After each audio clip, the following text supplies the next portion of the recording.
Replace tiger, तो घाटशिला में भी आवाज आना चाहिए, रामदास विल रिप्लेस रामदास। हमारे डुमरी विधानसभा से जहां हम विधायक बने, वहां एक ही को नारा गूंज रहा था कि टाइगर की जगह टाइगर लेगा।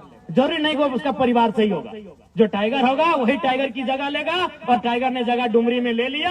अब हम यहाँ कह रहे हैं, घाटशिला में वही कह रहे हैं कि रामदास जी की जगह रामदास जी लेंगे। डॉक्टर बनाया जाता है, क्या बनाना उचित भी रहेगा? अगर किसी डॉक्टर का बिना समय से पहले अगर निधन हो जाता है, तो क्या डॉक्टर के बेटे को डॉक्टर हम बनाएंगे? क्या टीचर का निधन होने पर टीचर के बेटे को टीचर बनाएंगे? क्या एसपी का बेटा एसपी बनता है?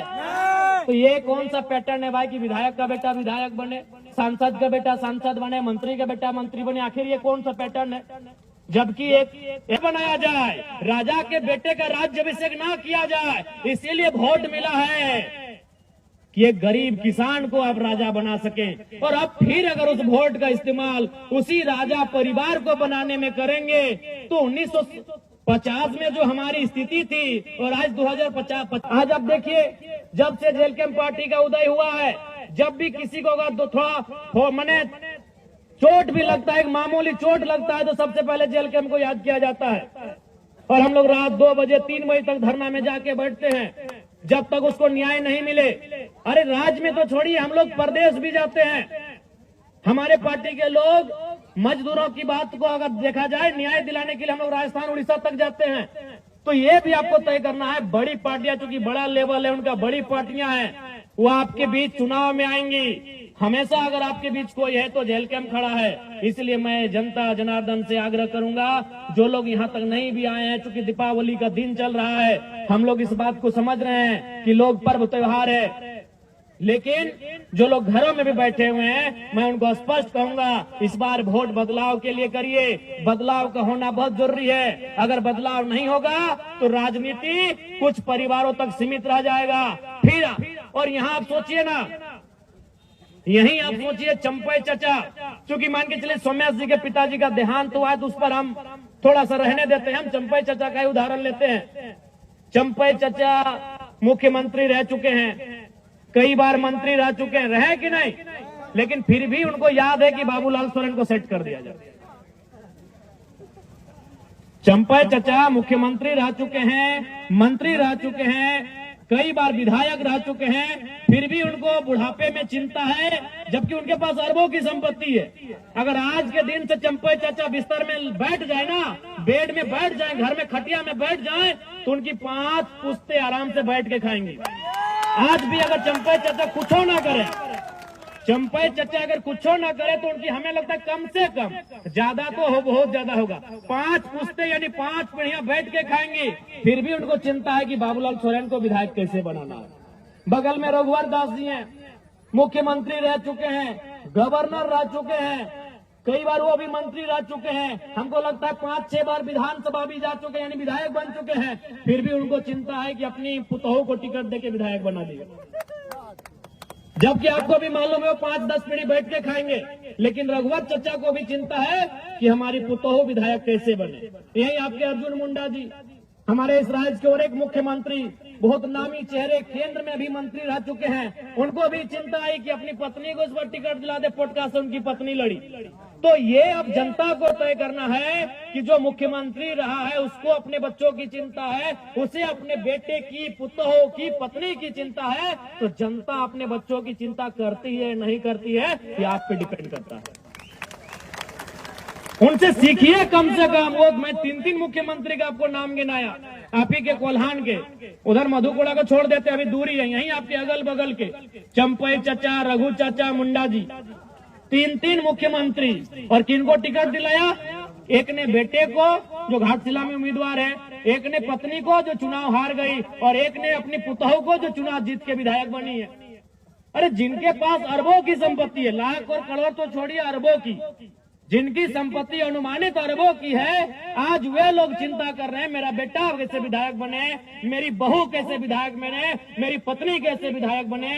तो आज जनता को भी सोचना होगा कि जनता की आवाज कौन बनेगा, जनता के लिए लड़ेगा कौन, जनता के बच्चों के भविष्य की आवाज कौन बनेगा, उनके शिक्षा, स्वास्थ्य, रोजगार पे बात कौन करेगा, उसके लिए उनको वोट करना है, ये जनता को समझना होगा।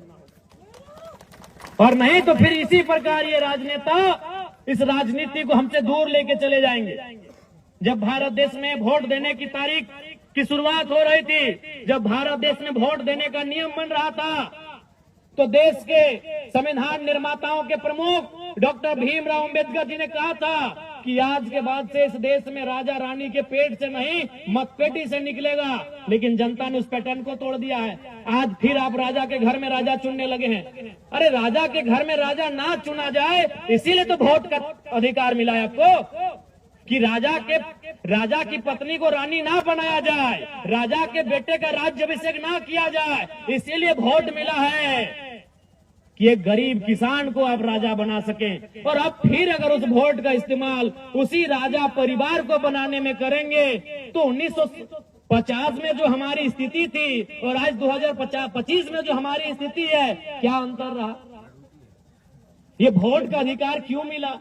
ये वोट का अधिकार इसीलिए मिला था कि राजा के घर में राजा नहीं होगा, राजा के घर में रानी नहीं होगी। एक साधारण सा पढ़ा लिखा नौजवान, चाहे वो किसान का बेटा रहे, वह दलित का बेटा रहे, वह आदिवासी का बेटा रहे, वह किसी मजदूर का बेटा क्यों ना रहे, अगर उसमें टैलेंट होगा, वो हकदार होगा, वो जनता के बीच से चुन के जाएगा।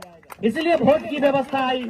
लेकिन हम और आप तो फिर उस व्यवस्था को दरकिनार कर रहे हैं। तो अगर आज 2025 में अगर हम लोग फिर उस व्यवस्था को दरकिनार करते हुए राजा के घर में राजा के बेटों को विधायक सांसद चुनेंगे, तो याद रखिएगा 2050 आते आते फिर से आपको आभास होगा कि हम नाम के लोकतंत्र में असल में राजतंत्र का हिस्सा बन के रह गए।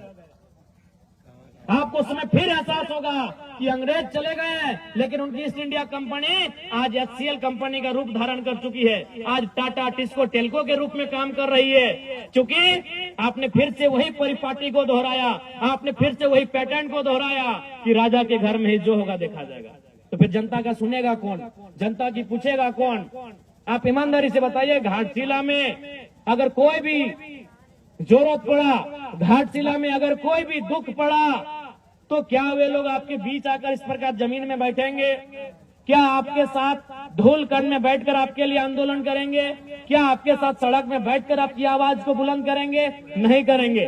वो साहस अगर किसी में है तो केवल और केवल जेल कैंप पार्टी में है। इसलिए हमारे प्रत्याशी श्री रामदास मुर्मू जी को विजयी बनावे। अभी देखिए, चंपे चाचा सुन रहे थे, कहीं आके भाषणबाजी कर रहे थे कि नगरी में हम ये कर दिए। आप भी जानते हैं नगरी में कुछ किए, सबको उसका लिए। नगरी वाला याद होगा आपको, रिम्स की जमीन का मामला, सभी आदिवासी लोग को उसका लिए। आदिवासी लोग लोहरदगा से आए, खूंटी से आए, लातेहार से आए, सिमडेगा से आए, गुमला से आए, रामगढ़ से आए, सिल्ली से आए, और पता चला चंपे चाचा है ये नहीं हुआ। कौन था? सुबह देवेंद्र नाथ महतो थे और शाम को जयराम महतो था। वो हाल जोतने का काम कौन किए?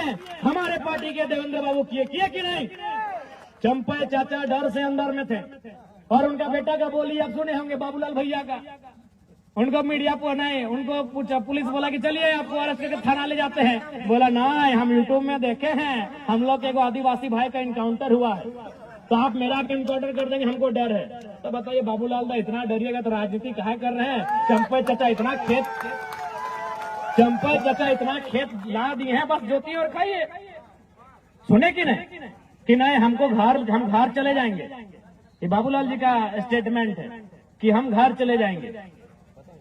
तो इसलिए अब आपको तय करना है। और देखिए, जहां तक पूर्व मंत्री जी का बात है, उनको तो मैं पहले श्रद्धांजलि अर्पित करता हूं। रामदास बाबू नहीं रहे हमारे बीच।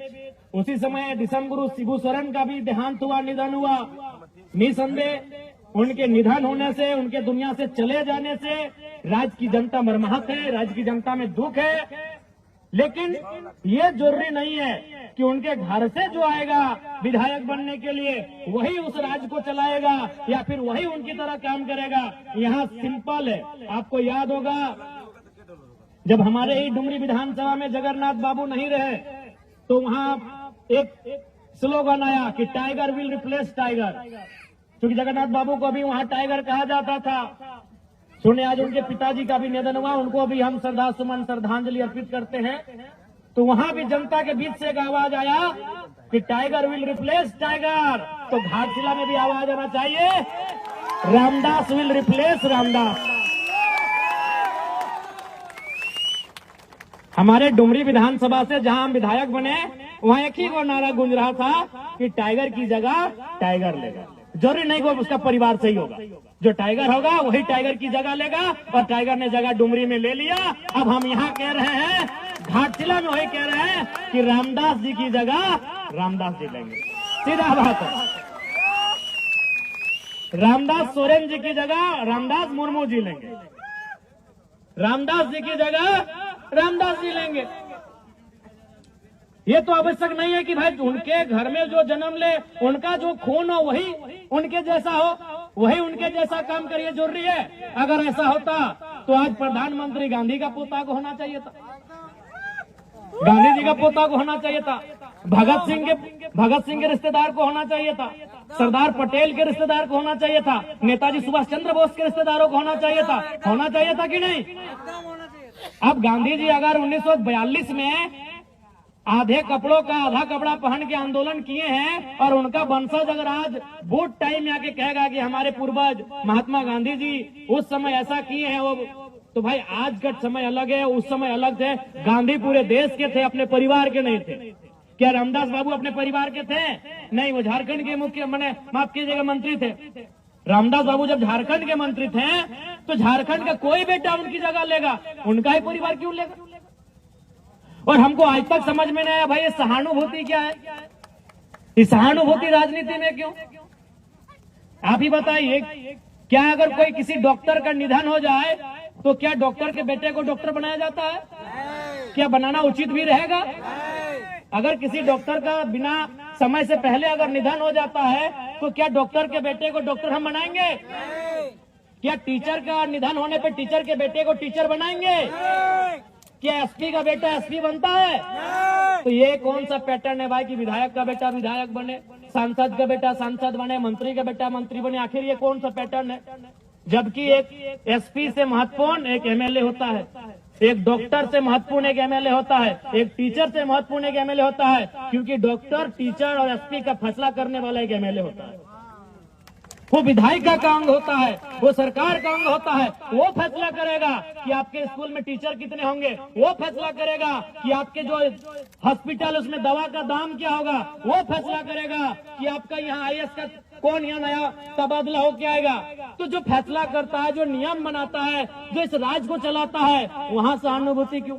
हम सहानुभूति रखते हैं जिन्होंने अपने परिवार में किसी को खोया है, हम सहानुभूति रखते हैं। सहानुभूति का मतलब उसके दुख में खड़ा होना, सहानुभूति का मतलब होता है उस परिवार के दुख में खड़ा होना। हम लोग दुख में खड़े हैं, अगर उस परिवार को कुछ घटेगा हम लोग देंगे।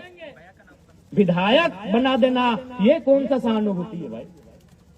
जब हम डॉक्टर के निधन पे डॉक्टर के बेटे को रिप्लेस नहीं करते हैं, जब वकील के निधन पर वकील के बेटे को वकील बना के रिप्लेस नहीं करते हैं, तो आखिर देश में ये सहानुभूति कब तक चले? इसलिए जो मंत्री जी नहीं है, हम लोग पुनः श्रद्धांजलि भी देंगे और सहानुभूति रखेंगे परिवार के प्रति, लेकिन उनको जो रिप्लेस करेगा, उनकी जगह जो जाएगा, ये बिल्कुल भी जरूरी नहीं है कि उनका अपना घर से संबंधित हो, उनके ब्लड से संबंधित हो, उस क्षेत्र का कोई ऐसा युवा जो पढ़ा लिखा हो उनकी जगह जाए और झारखंड की आवाज को, घाटशिला की आवाज को, घाटशिला के माओ बहनों की आवाज को, घाटशिला के बुजुर्गों की आवाज को, घाटशिला के नौजवानों, किसानों, छात्रों की आवाज को विधानसभा में प्रेजेंट करे। कोई वहां झुक कर जाए, कोई वहां झुक कर जाए। इसलिए इस बार घाटशिला के उपचुनाव में रामदास